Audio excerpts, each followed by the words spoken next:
Garden फनमध्ये अगदी मनापासून स्वागत आहे. तर आज आपण बनवणार आहोत मेंदूवडा कसा बनवायचा. तर मी सर्वात आधी रवा घेतला आहे. रव्याला छान असं फ्राय करून घेतला आहे थोडंसं तेल टाकून. तर तुम्ही बारीक रवा घ्या किंवा मोठाही रवा घ्या. तर त्याला असं भाजून घ्यायचं. भाजून घेतल्याच्यानंतर त्याला एका प्लेटामध्ये काढून घ्यायचं आणि त्याच्यामध्ये परत कढई ठेवून थोडंसं तेल टाकून घ्यायचं. तेल टाकल्याच्यानंतर त्याच्यामध्ये थोडंसं गरम झाल्याच्यानंतर जिरं मोहरी टाकायचं आणि 1 तांब्या पाणी टाकायचं.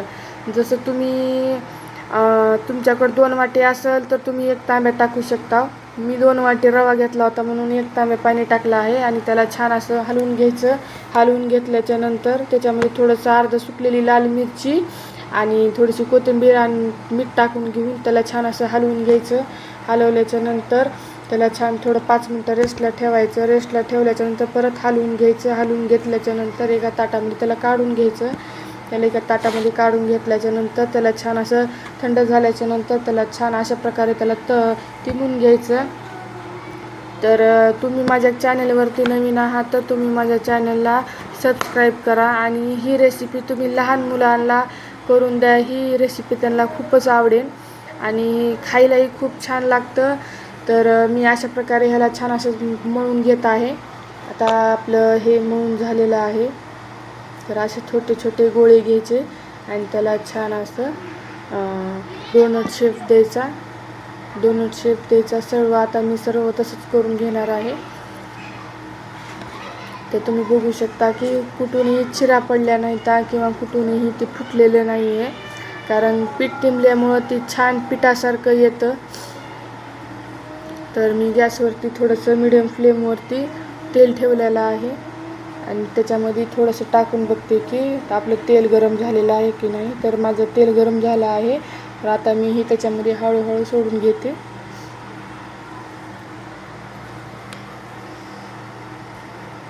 ही रेसिपी बनवण्यासाठी काहीच मेहनत लागत नाही. ही रेसिपी अगदी सोपी आणि सिंपल रेसिपी आहे.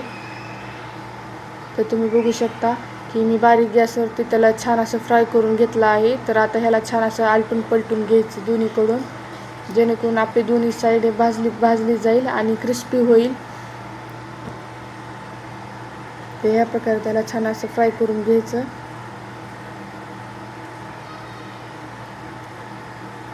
तर तुम्ही बघू शकता की आता ह्याला कलर छान आलेला आहे आणि ह्याला जर कुणी बघितलं तर असं वाटेल की हे खरंच मेंदूवडा आहे. तर ही मेंदूवडा नाही, मेंदूवड्यासारखंच आहे, फक्त मी रव्यापासून बनवलं आहे हे.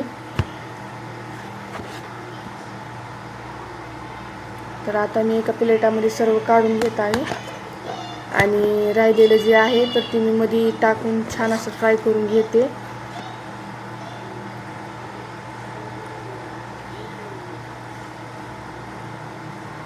तर सर्व मी ह्या प्रकारे तळून घेतलेलं आहे आणि थोडंसं राहिलेलं आहे ते पण टाकून फ्राय करून घेते थोडंसं.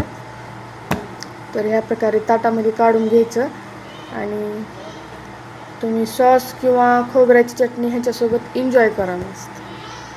तुम्ही बघू शकता की आपले साईडनं किती छान टेक्स्चर आलेलं आहे आणि तुम्ही बघू शकता की आता हे वरून किती क्रिस्पी झालेलं आहे, म्हणून सॉफ्ट आहे, जेणेकरून लहान मुलांना खायलाही खूपच मस्त आहे. तुम्ही एकदा नक्की ट्राय करून बघा. धन्यवाद.